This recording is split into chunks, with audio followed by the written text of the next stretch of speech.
Mimi ni vizuri niseme, mimi from my heart, Raila kuingia serikali, kutoingia, that is not my problem. Leadership ile iko juu, kiti cha urais, that is where the buck stops. The reason why we sing praises for Kibaki is because Kibaki performed, including myself na wale watu wengine wako katika hii nchi yetu ya Kenya ambao walikuwa wana biashara. We know zilinawiri wakati wa Kibaki. No one remembers who was Kibaki's vice president. No one remembers who was Kibaki's minister for what. We remember Kibaki's era. So when you manage your economy well, wewe ni wewe, watu wanakubuka. If you misgovern a country, kama wakati wa wenye wameharibu nchi, we remember those people. Sio makamu wao, sio sijui nani, sio mawaziri wao.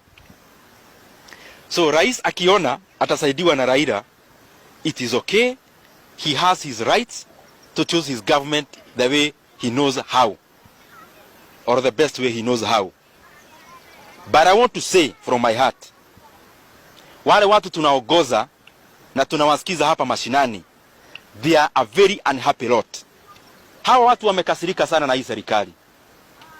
Wamekasirika kwa sababu you cannot come in 2016 utuambie mtu ni mwenda wazimu, utuambie mtu ni mogoroki, utuambie mtu ni kimodo, then 2 years down the line he's capable of being anything including prime minister. Hawa raia wakawekwa poison katika roho zao, wakaambiwa hawa watu ni wabaya, these people are bad, muamuke mapema kama dhuraku, tuwafukuze waende nyumbani. Sasa siku hizi tunaona ile maneno mzuri yote ya hii serikali inaenda kwa Raila, kwa gombe yake, wale watu ambao hawakupigia hii serikali kura, wale watu ambao walituhangaisha sana tukifanya campaign. Hawa raia waliamka kama dhuraku, ndio watoto wao wanafurushwa kule Kariobangi.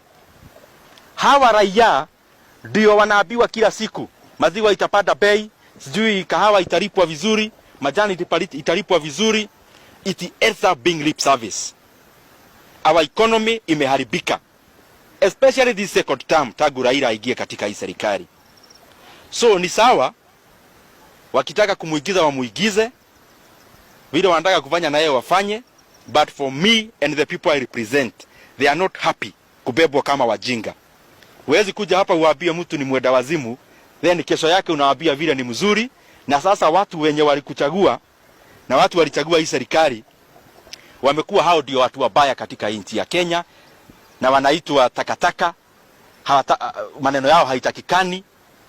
I mean, we have to be honest hata kama sisi ni wanasiasa. Kwa sababu kuna watu hii Kenya wamefikiria ukikuwa kiongozi na ukue pale juu, hawa watu wengine wote wako hapa chini ni takataka. Na ndio uliona juzi hata pale Kariobangi, wale watu waliamuka kama dhuraku kwenda kuchagua serikali yetu ya Jubilee. Wanaagamishwa kukiwa na ugonjwa katika nchi ya Kenya, wanalala nje, maelfu ya watoto, maelfu ya wamama, watu ambao hawajakosea mtu, na hiyo shaba wanatolewa ni shaba ya kajo, ni shaba ya serikali. Kwani serikali ni nini? Si serikali ni watu. Wale watu walikuwa pale, maelfu ya watu wanafurushwa kama burukenge, kama watu, kama nyoka, watu ambao hawajiwezi, kwa sababu hii unafiki yote imeingia hata kwa roho za viongozi wetu. Ukienda ni interior, wale watu walituma polisi kupiga hao watu, the same kind of unafiki ndio iko katika chama chetu, ndio iko katika hii serikali, ya kwamba anyone who is not pale juu, the cream, the cream, yeye ni takataka na hana maana.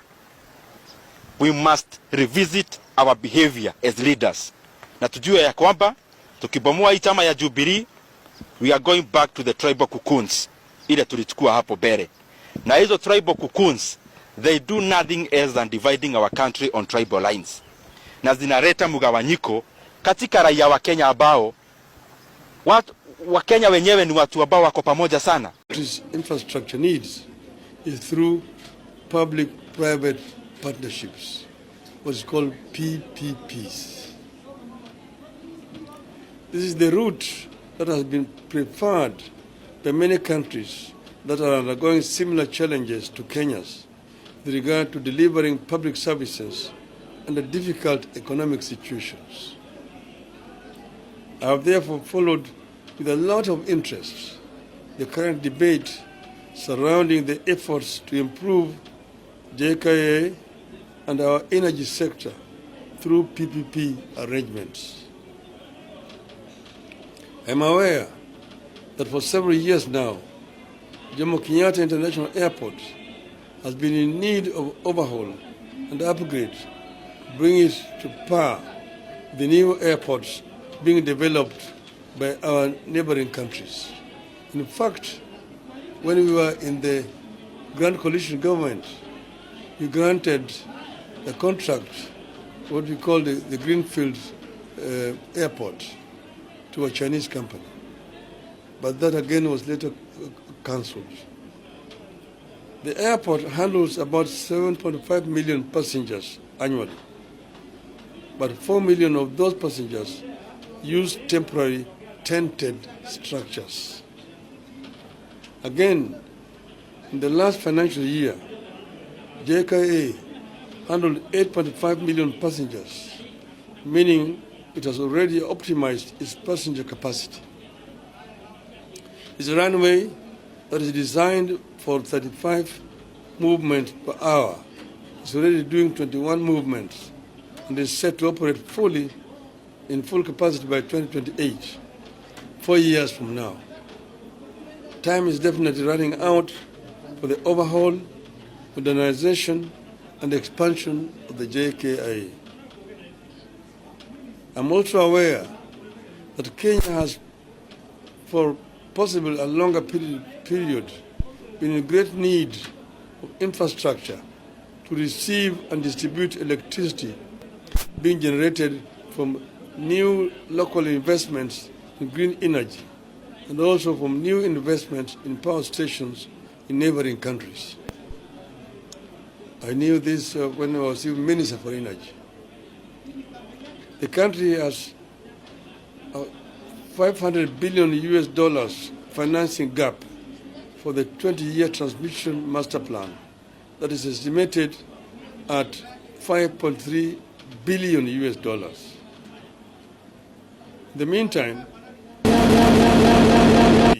with inadequate transmission capacity, insufficient evacuation capacity, system reliability, technical losses due to overloading of existing lines, and limited transmission coverage in remote areas. Having agreed that PPP is the way to go in light of the financial challenges we are currently undergoing, I wish to make the following observations. 1. The country needs to protect the framework of PPPs and in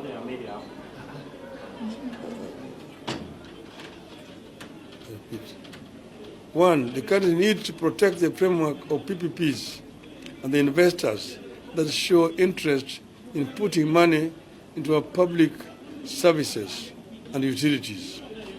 Otherwise, no investor will set foot here. 2.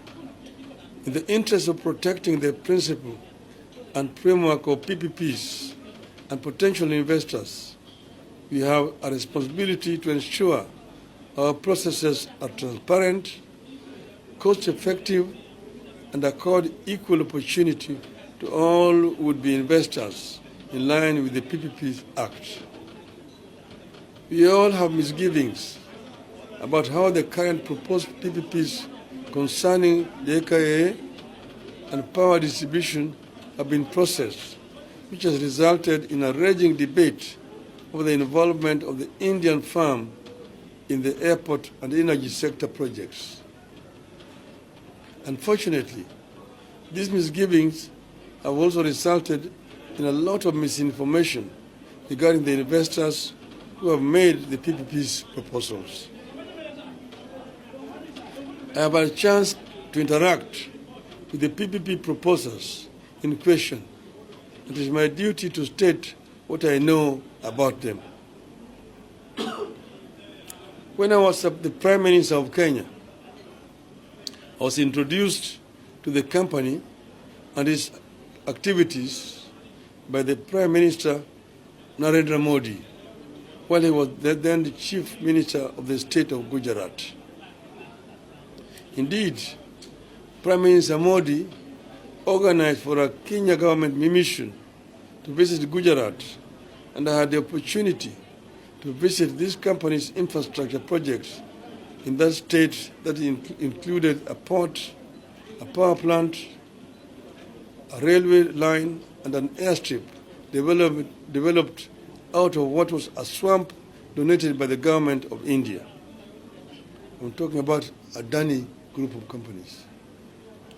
I also visited the city of Mumbai to see the electricity projects set up by the company, where it serves over 13 million consumer meters in metropolitan Mumbai and the industrial hub of Mundra Special Economic Zone.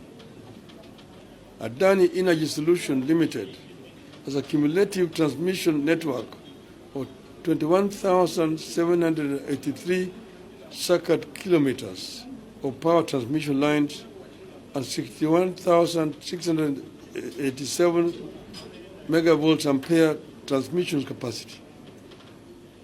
The company owns more than energy infrastructure than Kenya, Uganda, and Tanzania combined.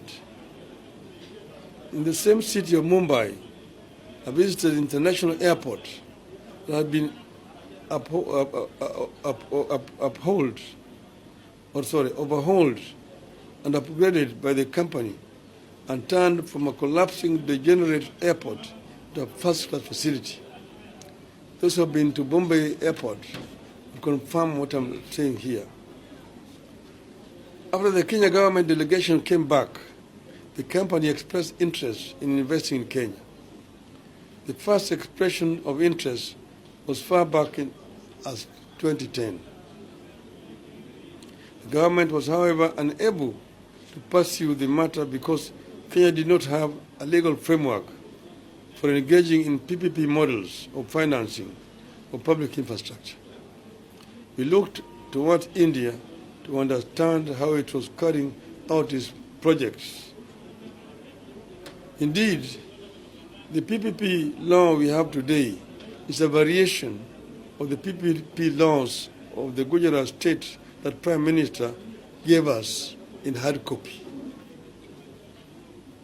Unfortunately, we adulterated what we borrowed from India and then ended up with a law that is not fulfilling the needs of the country or the expectations of the people. The law is also not facilitative to interested investors, especially knowing that all our neighbors are in competition with us to attract foreign partners in public infrastructure. We must change the way we address our planned PPPs if we are to protect the current positioning of Kenya as the most profitable and reliable destination for PPPs programs, and at the same time ensure that the interests of the people of Kenya are protected. To secure and safeguard our national interests in PPP models of development, we must A, choose the appropriate PPP model that works best for the people of Kenya. PPP models do not have to fall into templates, and we should design our models to cater for the specific realities about our projects, our contributions, and our expectations. B, ensure our models provide for the distribution of the PPP burden fairly between the people of Kenya and the investors. Kenyans cannot be made to bear all risks in the PPP projects. Kenyans can guarantee break-even returns, but never commercial profit.